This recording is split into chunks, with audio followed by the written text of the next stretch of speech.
Darkspeed didn't like being talked to this way, and the frustrations of the week had finally caught up to him. "Any attitude we may have comes from you," he said loudly. "Did you just raise your voice to me?" I didn't think so." Darkspeed found himself exposed to Connor's wrath. "Then you're questioning my coaching. You, who has done nothing except what I have taught you to do, and this week you did it poorly." Olympian knew he shouldn't get involved, but couldn't help himself. "He's just saying what we're all thinking. Why do we have to play by different rules than the others? We could have won that last match. We were winning." "Winning? Is that what you're upset about?" Connors asked. Olympian thought that to be a stupid question. "Yes! Winning is what first team does. Winning is how you get to be first team. At this rate, second team will graduate as first team. They've never lost." "Being a superhero is more than winning or losing," Connors said with conviction. "Losers don't get to be first team," Darkspeed stated. "And I'm not a loser. I'm a winner." Olympian's emotions were running high as he continued. "I was so excited when I found out you were our coach. I knew that you trained winners. Why you're purposely making us losers is beyond me." Midas and She were silent. She may have been thinking some of these things, but would never say them. To Midas, this looked like a family fight, the kind that smart people stayed out of. The expression on Connor's face changed to that of disappointment. "What rotten, spoiled little children you are.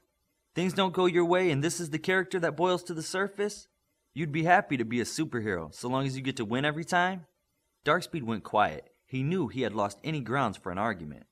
Olympian heard a similar speech from his father once about sportsmanship. Apparently it was a lesson he hadn't learned well enough. What will you do if you ever face real adversity?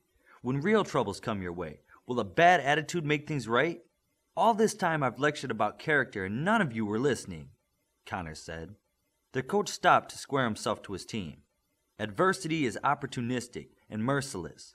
A superhero will always find themselves on the receiving end of adversity. Your character is the only thing that will see you through trying times. Here you have the luxury of it not being real. Someday it will be. How will you react?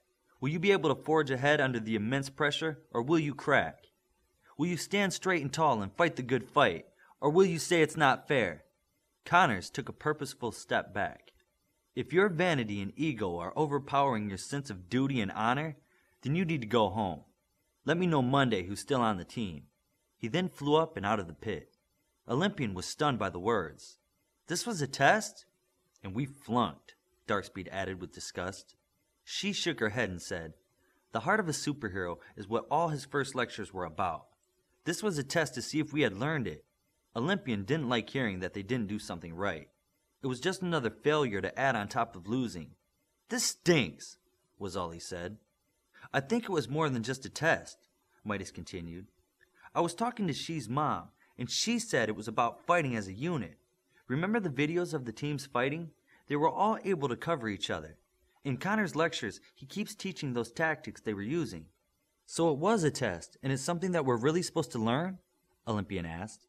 She looked up at the sky. Quit acting dumb. You're not. You're smarter than most of the kids here. You just need to start using it, she blurted at Olympian. That's enough, Darkspeed said quietly. Let's go back and tell Bioforce and Virtuoso what happened.